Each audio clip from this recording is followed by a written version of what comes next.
Fokus terkini ada apa dengan KPU? Kita lanjutkan ke Mas Ihsan dari Perludem. Mas Ihsan, tadi disampaikan bahwa pengawasan transparansi tetap ada kok, ada laporan dana awal kampanye dan dana akhir. Apa yang kemudian akan membedakan ketika LPSDK ini dihapus? Bagaimana publik juga bisa mengakses ketika proses kampanye berlangsung, dana masuk, dana keluar?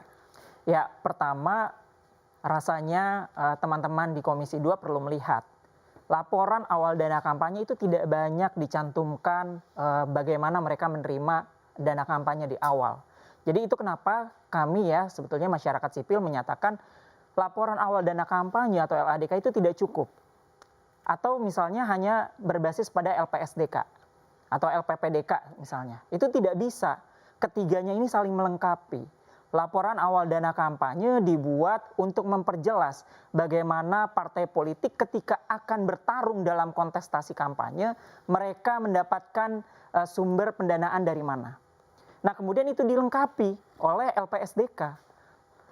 LPSDK kan membuka ruang bagaimana sebetulnya publik bisa melihat partai politik, calon anggota legislatif, bahkan pasangan calon presiden dan wakil presiden mana yang secara jujur, terbuka, dan patuh untuk melaporkan sumbangan dana kampanye mereka. Terakhir adalah LPPDK. Nah, ini justru kami khawatir ketika semuanya dibebankan pada LPPDK. Yang kita tahu di draft uji publik PKPU yang disampaikan oleh KPU, LPPDK itu disampaikan 15 hari setelah pemungutan suara berlangsung. Artinya proses pertarungan yang untuk melihat sumber pendanaan kampanye supaya itu bisa menjadi preferensi pemilih untuk melihat mana calon, mana partai politik yang terbuka, transparan, itu tidak akan bisa terjadi. Nah, parahnya lagi, kenapa LPSDK ini menjadi penting dan saling melengkapi? Rasanya kita perlu baca lagi ya Undang-Undang Pemilu. Ada batasan-batasan tertentu soal sumbangan dana kampanye, ada larangan-larangan tertentu bagi pihak yang tidak boleh menyumbang untuk dana kampanye. Nah, prosesnya kalau itu hanya dibebankan pada laporan akhir, publik tidak bisa melihat, KPU tidak bisa melakukan upaya hukum, Bawaslu tidak bisa mengawasi. Kita tahu, Undang-Undang Pemilu melarang dana kampanye yang sumber dari pihak asing. Undang-Undang Pemilu melarang adanya sumbangan dana kampanye yang berasal dari pemerintah, pemerintah daerah, BUMN dan BUMD. Lalu Undang-Undang Pemilu juga membatasi kalau perseorangan mau menyumbang kepada calon anggota legislatif misalnya, dia dibatasi kalau perorangan hanya bisa 2,5 miliar. Atau misalnya badan usaha, dia dibatasi 25 miliar. Nah, ketentuan-ketentuan ini kan kalau hanya diatur di LPPDK, kita tidak bisa melihat tuh apakah dia patuh atau tidak. Nah, ternyata nanti konsekuensinya misalnya ya, yang penerima dana adalah ternyata orang-orang yang memang tidak terpilih begitu ya. Ya mereka kepatuhan untuk melaporkan di LPPDK-nya jadi enggan. Kami di Perludem juga sebetulnya pada saat 2019 ikut ya siaran pers yang dilakukan oleh Bawaslu. Kami ingat betul 10 Januari 2019 menuju tahapan pemilu. Bawaslu menyatakan untuk LPSDK saja ada 7 partai politik tingkat provinsi yang tidak melaporkan LPSDK atau terlambat melaporkan LPSDK. Ada 4 tim kampanye yang terlambat melaporkan LPSDK. Dan bahkan ada 41 calon anggota legislatif yang tidak melaporkan. Itu untuk tingkat provinsi. Tingkat DPRD Kabupaten Kota misalnya, yang mereka akan bertanding, itu jumlahnya lebih banyak. Untuk partai politiknya, ini siaran pers Bawaslu menyatakan sampai 500-an partai politik terlambat menyerahkan LPSDK. Belum lagi pasangan calon 01 dan pasangan calon 02 di 2019. Data itu kan kita bisa temukan pada saat proses pelaporan LPSDK yang akhirnya publik bisa melihat sejauh mana partai politik, calon anggota legislatif ya secara terbuka dan memang patuh. Karena di situ publik bisa menilai LPSDK aja dia tidak melaporkan kok atau terlambat melaporkan. Bagaimana dengan LPPDK? Atau bagaimana ketika mereka terpilih ada kewajiban melaporkan LHKPN? Jangan-jangan itu juga tidak dilakukan. Artinya dengan ketentuan yang dulu LPSDK, publik selaku pemilih mempunyai kesempatan atau waktu untuk bisa memutuskan pada nanti hari pemilihan. Sangat bisa dan itu jadi tertutup ketika LPSDK ini dihapuskan? Ya tentu, karena LADK proses kampanye belum berlangsung misalnya. Dan pada saat LPPDK proses kampanye telah selesai. Publik sudah menggunakan hak suaranya. Jadi preferensi pemilih akibat keterbukaan dan transparansi yang dilakukan oleh partai politik melalui LPSDK kan tidak akan bisa dilihat oleh publik seperti itu. Nah, ini kendala yang sebetulnya dikhawatirkan oleh masyarakat sipil, pemilih khususnya, apalagi pemilu 2024 banyak anak-anak muda yang terbiasa dengan teknologi informasi, yang kita tahu LPSDK itu disampaikan atau disajikan melalui Sidakam. Baik, oke. Lalu bagaimana tanggapan Pak Gus Pardigaus soal ini? Ada kekhawatiran dari masyarakat selaku pemilih soal transparansi di proses masa kampanye? Ya, tadi kan sudah dijelaskan oleh Presiden bahwa ada mekanisme aturan main, baik tentang LADK, tentang LPPDK, kemudian bagaimana LPSDK juga ada di dalamnya. Itu adalah bagian daripada untuk bagaimana pemanfaatan pelaporan dana kampanye ini bisa dilakukan transparan, akuntabel, dan lain sebagainya. Nah, oleh karena itu kita sekarang ini kan berdiskusi, berbincang bahwa ada kelemahan daripada laporan dana kampanye. Salah satu bentuknya adalah tentang yang disampaikan bahwa perlu dan penting adanya LPSDK. Tentu ada ranah hukum yang bisa dilakukan oleh elemen masyarakat. Saya meminta kepada kawan-kawan kalau memang ini dianggap memang sesuatu yang penting, kenapa tidak kita lakukan uji materi terhadap persoalan ini kepada Mahkamah Agung. Itu saran saya. Dan saya tentu tidak dalam tataran membela KPU dalam persoalan ini. Sebagaimana yang dikatakan oleh Pak Ilham tadi, apa yang beliau sampaikan, bahwa tugas fungsi wewenang KPU itu apa, dan DPR sebagai mitra dari Komisi 2 tentang penyelenggaraan pemilu itu, apa yang pernah beliau lakukan jelas itu kan, bahwa peran di DPR pada hari ini berkaitan terhadap PKPU itu hanya bersifat konsultatif. Garisan-garisan, aturan-aturan selagi tidak bertentangan dengan undang-undang tentu harus bisa diakomodir terhadap persoalan itu. Nah, oleh karena itu ya kita bagaimanapun ini tetap diskursus ini adalah sesuatu membangun diri kita, membangun demokrasi ini, bagaimana transparan dan kekhawatiran terhadap adanya oligarki yang bermain, adanya uang yang tidak jelas dan lain sebagainya. Kalau memang ini adalah bagian penting yang tidak bisa kita biarkan, tentu saya berharap kepada kita semua, karena ada ranah undang-undang yang mengatur bahwa setiap keputusan yang diambil oleh DPR, apakah bentuknya undang-undang, begitu juga PKPU, undang-undang yang berada di bawahnya, itu masyarakat diberikan ranah untuk melakukan judicial review. Kalau undang-undang tentu kepada Mahkamah Konstitusi, sedangkan undang-undang yang di bawahnya, peraturan yang ada di bawahnya, salah satu di antaranya itu adalah PKPU, ya sah-sah saja kita melakukan uji materi atau judicial review kepada Mahkamah Agung. Tentu inilah yang bisa kita lakukan sehingga kita tidak berada pada titik yang tidak bergerak dalam upaya membangun demokrasi yang transparan, akuntabel, kemudian kekhawatiran terhadap dana yang tidak jelas, siluman dan sebagainya, itu adalah juga bagian yang juga saya khawatirkan. Intinya adalah saya setuju bahwa akuntabilitas terhadap penggunaan dana oleh partai politik manapun peserta pemilu, apakah caleg dan lain sebagainya, saya sudah 5 periode ikut dalam kancah ini, insya Allah secara pribadi tidak ada sumbangan satupun dari luar kecuali dana dari saya sendiri. Barangkali demikian. Terima kasih.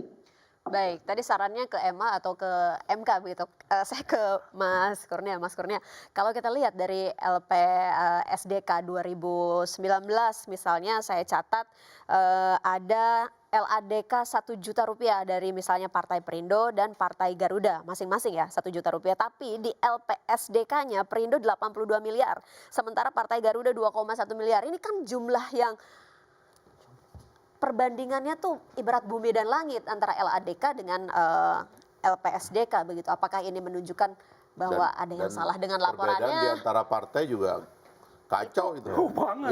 Jauh Beda-beda banget. lagi gitu, jauh-jauh Itu banget artinya gitu. ada partai yang banyak uang, padahal sama-sama partai baru. Ada partai yang nggak ada uang, Padahal partai lama. padahal partai lama dan padahal sama-sama peserta pemilu. Jadi Ya nggak cari uangnya bakalan. dari mana? Pertarungan ini akhirnya memang adil. dari awal tidak fair. Iya. Kan itu yang saya bilang, itu imajinasi kita ini sebenarnya tentang uang ini, tentang amunisi ini harus dibikin lebih transparan supaya orang itu pun kalau dia mau memakai uang-uang ilegal, baik uang pribadi ataupun uang datang dari orang lain, itu harus bisa dijelaskan secara transparan. Dan apa yang kelihatan kasat mata, yang saya tadi mau katakan itu ada TV menyiarkan lagu partai setiap hari itu dari pagi sampai malam. Sampai anak-anak kita lebih hafal lagu itu daripada Indonesia Raya. Itu uangnya dari mana? Ya kan, jangan dianggap itu gelap itu harus diaudit semuanya itu. Bila perlu sekarang turunkan BPK untuk mengaudit yang begitu-begitu supaya ketahuan. Kalau tidak ini adalah pertarungan yang berbahaya. Ya kan, Pertarungan yang tidak imbang. yang gitu. menang yang punya logistik, yang punya jaringan kemana-mana itu yang menang. Akhirnya itu yang mengatur negara dari belakang. Dari jaringan itu. Oke, saya ke Mas Kurnia soal tadi Mas. Ada angka yang menurut saya nggak masuk akal gitu. Ya ada beberapa poin sebenarnya. Yang pertama itu sebenarnya tadi ucapan yang saya tunggu. Template dari anggota DPR atau pemerintah ketika perdebatan mengenai aturan. Silahkan judicial review kalau tidak sepakat. Sementara perdebatan akademiknya belum selesai. Karena kan tadi pernyataan dari anggota Komisi 2 itu kan berputar-putar sebenarnya poinnya saya belum ketemu tadi apa sebenarnya kesimpulan dari hasil analisis. Itu yang pertama. Kemudian yang kedua yang penting untuk disampaikan. Mungkin bisa dikonfirmasi ke Mas Ilham. Komisioner KPU hari ini itu adalah mantan penyelenggara pemilu yang menggunakan LPSDK sebagai satu analisis. Misalnya tadi saya menyambung pernyataan Mas Ihsan.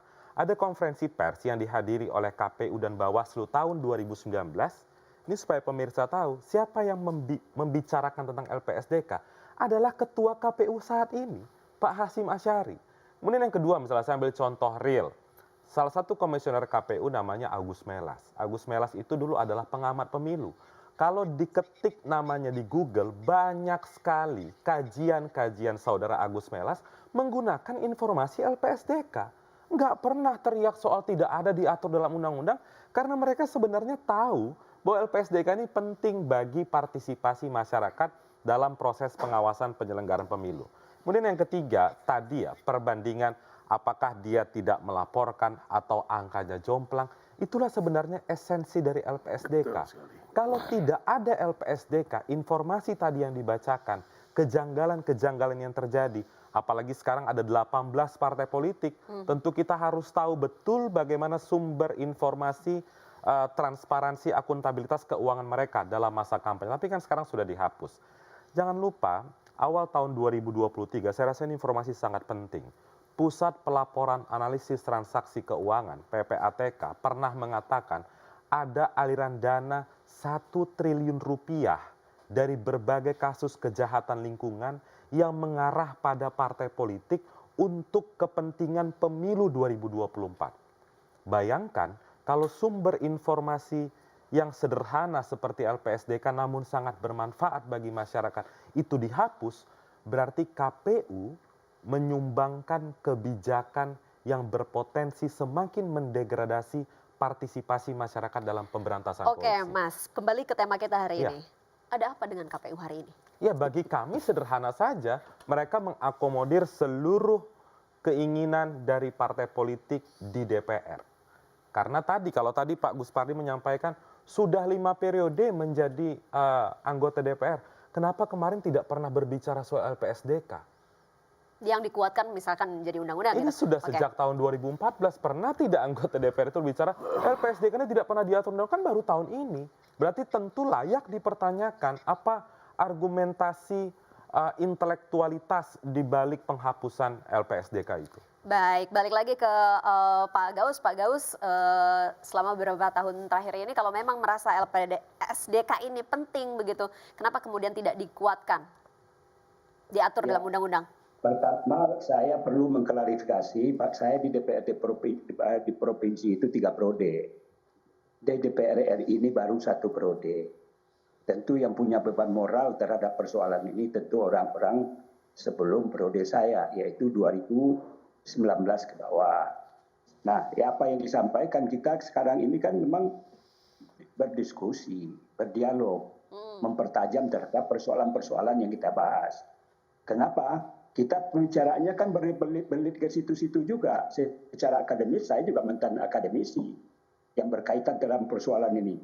Yang jadi dipertanyakan itu kan tentang LPSDK tidak ada di dalam PKPU. Sebagaimana yang dikatakan oleh Pak Ilham, bagaimana beliau berapi-api juga menyatakan ketika saya sebagai anggota KPU, ini yang saya lakukan. Saya mengabaikan apa yang diusuarakan oleh DPR. Karena apa? Sifat dari DPR itu hanya kan konsultatif. Baik kita terima atau tidak. Jadi jangan salah paham terhadap eksistensi dan kewenangan DPR dalam persoalan ini. Jadi mata pisaunya itu jangan diarahkan ke DPR. Dan saya katakan saya adalah orang partai. Tidak ada titipan-titipan ke DPR tentang persoalan itu kepada KPU. Persoalan lain adalah apakah KPU itu bermain dengan yang lain, itu urusan tentu dipertanyakan kepada yang bersangkutan. Oleh karena itu kata saya tadi, kita kan jangan berputar-putar, tentu harus ada solusi. Baik. Sekarang ini maukah KPU untuk melakukan revisi terhadap PKPU? Kalau dia tidak mau, tentu ada jalan lain. Jadi jangan tersumbat itu saluran aspirasi yang kita bahas. Ada undang-undang yang menjamin kepada siapapun anak bangsa. Di mana kalau ada undang-undang yang dibuat oleh pemerintah bersama DPR atau PKPU yang dibuat oleh KPU yang dikonsultasikan, ini perlu saya tegaskan. Tadi Pak Ilham sangat tegas menyatakan di mana eksistensi dari KPU dalam membuat PKPU itu sendiri. Nah, kalau memang dalam perdebatan diskusi kita pada hari ini, bahwa ini dirasa penting, KPU tidak mau melakukan revisi, tentu ranah berikutnya adalah, itu yang saya sampaikan. Baik. Yaitu melakukan materi. Itu jalan kita dalam berdiskusi tentu harus ada. Apa permasalahan? Apa yang kita berbincangkan? Ada nggak solusi atau tidak? Jangan kita berdebat pada koridor yang itu ke itu saja. Jadi bukan hanya mempertontonkan kita berdiskusi ini adalah hebat dan lain sebagainya. Tujuan daripada diskusi ini apa? Supaya transparansi, akuntabilitas, dana yang dikelola oleh partai politik atau peserta pemilu ini betul-betul sebagaimana yang dikatakan dan kita diskusikan pada malam hari ini. Baik, Pak Gaus, mata kita fokus jadinya ke Pak Gaus karena mohon maaf nih, KPU udah kita undang tapi malam hari ini tidak ada yang bisa hadir pada kesempatan kali ini. Jadi fokusnya ke Pak Gaus nih kali ini, jadi bintangnya pada malam hari ini. Baik. Saya pun kan ditodong. Saya pun juga ditodong bahwa yang diminta untuk menjadi narasumber dari DPR Komisi 2 bukanlah saya. Saya sedang berada di Papua dan sedang berdialog dengan para masyarakat. Saya keluar ketika saya ditelepon. Begitu penting saya menyatakan ikut berpartisipasi bagaimana ke depan ini KPU itu bisa menyelenggarakan pemilu yang akuntabel, terutama berkaitan dengan dana-dana yang dikhawatirkan oleh Adinda Fahri Hamzah itu bagian penting yang saya sangat setuju apa yang beliau sampaikan. Baik. Terima kasih. Pak Gaus, kami menghargai kehadiran Bapak di diskusi ini. Tentu kita mengharapkan adanya solusi. Kita akan bahas kira-kira solusi apa yang harus dilakukan begitu untuk proses transparansi pemilu 2024. Usai jeda berikut ini, pemirsa tetap bersama kami.